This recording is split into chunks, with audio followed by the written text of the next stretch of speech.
move on to Eric. I'm going to unmute you, Eric, and if you could just keep it short or as short as you can, and you can go ahead. You should be unmuted or able to unmute now, brother. And Eric, how do you say your last name? My last name is Soboleski. Can you hear me okay? Yes, sir. Got you loud and clear. What's up, brother? Yes, sir. Obviously, there's a lot of discussion about pay, and I'm not gonna beat you up over pay. I don't want that to be about this. I want it to be more professional.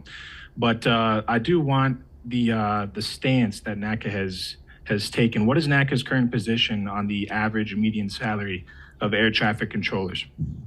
I mean, the average median salary is pick out whatever you want to pick out.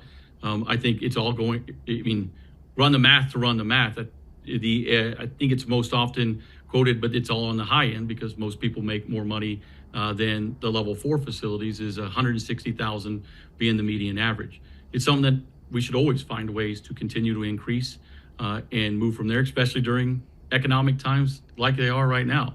The goal of the union is take the realities that exist and try to find ways to move forward. That happens in two ways, Eric. And I'm sure like talking about being beat up about pay, hell, pick the numbers. We'd love for every one of you to get paid everything that you want, desire, and could possibly be. There's just two ways to do that as a union that gets to negotiate pay.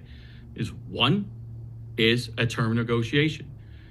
Term negotiation with under the current executive orders, we would lose a large portion of our contract, approximately 77 contract articles that include your daily work life of annual leave, basic watch schedules, sick leave, use 2-hour time on position, the Article 124 process, the NSEP process that has been talked about, the CRWG numbers, all those things would disappear and we wouldn't have those anymore.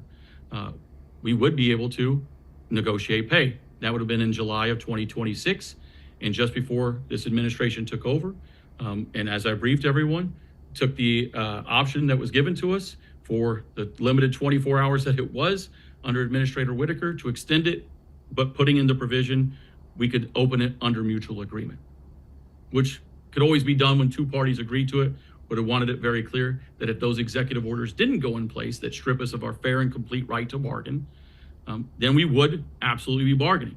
Well, comes to light that the executive orders were all signed again that strip us of our fair and complete right to bargain. So thus, your second way of going out and moving pay. And that is seeking and creating opportunities and ways to go out and ensure that we can move pay through things that are going to be either changed, where the agency is going to look at it and say, this is something that we want, or we get, and we worked with our consultants of, how do we say and talk about pay with this administration? We talked to all of our Republican consultants at NATCA that we have contracts with, and they talked about this administration is going to be able to talk about recruitment of air traffic controllers, about the retention of air traffic controllers. That's why we put together a $450 million proposal on it. And yes, while I know that didn't impact everybody, we reached $153 million. That's real, and put money in some people's pockets. Not everybody's, but that continues to be on the table in an ongoing conversation. So and then it's, all right, turn to training. So we moved it to, we worked with the agency. And this was pre the Trump administration, but we moved it to 25% plus simulators because, again, we worked with the agency and then worked the legislation to have simulators brought into facilities. Only 50 towers had simulators, and we know it reduces training time by 27%. We're going to utilize it more, so thus the changes to the contract in doing that. Outside of that, we know that they're going to want to modernize this system very quickly. And the controllers that are going to be going through all that, the staff specialists, the TMCs, and our Region X family, and the aviation safety professionals, like this, there's going to be a tremendous amount of pressure. What opportunities does that create? Then working through Abacus, putting the expedited timeline and ensuring facilities are being compensated appropriately. I'll proudly report out on here in a moment of where that's at.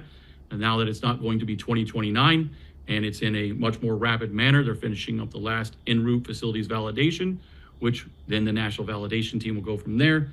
But I'll pause on that, and then working on the movement process. Like all those things affect pay on top of ultimately putting a, underscore on, I guess, or I don't even know if it's an underscore at this point, where inside the budget reconciliation process, we also saw some very scary moments of trying to move our retirement age past age 56, a 12.2% reduction in our pay by paying 12.2% more into our retirements. And we worked with the federal law enforcement and the federal firefighters unions to go in and talk about those of the mandatory retirement age to protect all the provisions, high 3 to high 5. And we were able to defeat that. And ultimately, while that didn't move anything, the way they were looking to fund the system or fund the government was off of all of our salaries. And protecting that was a huge step and a huge moment for us. But at the same time, I know that doesn't produce more. So creating these opportunities in recruitment, retention, training, and the modernization of the system, those are creating and opening the opportunities with advocacy, RWG, the ability to negotiate new breakpoints, see where we can, look at that for the TCIs, the introduction of new complexities, all these things, while we would have still been waiting to open a contract in July of 2026. So we have those protections for now, working on all the things I just said. And then let's put the overarching umbrella of it all is if this administration wants to carve us out of those executive orders where we can fairly and completely bargain, we'll open a contract here next month. That's not going to strip away our 77 contract articles. They haven't said they want to do that, but that's also something that another avenue and another path we should always be chasing after as well. So 3 different areas, I guess really still the 2 different areas, but with a third path of if, I heard the secretary's conversations in Duluth, Minnesota saying could have been better under this administration. Well, we only extended a contract. We didn't negotiate a new one.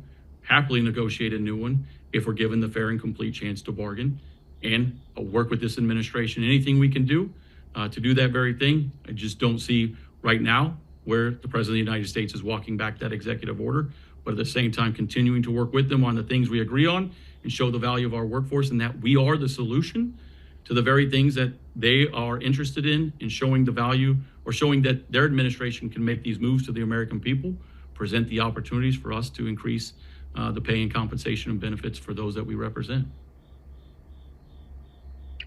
All right, thank you, Eric. And if you have a follow-up, I'll try to get back to you. I'm just going to throw a couple pay questions out that I think we started touching on.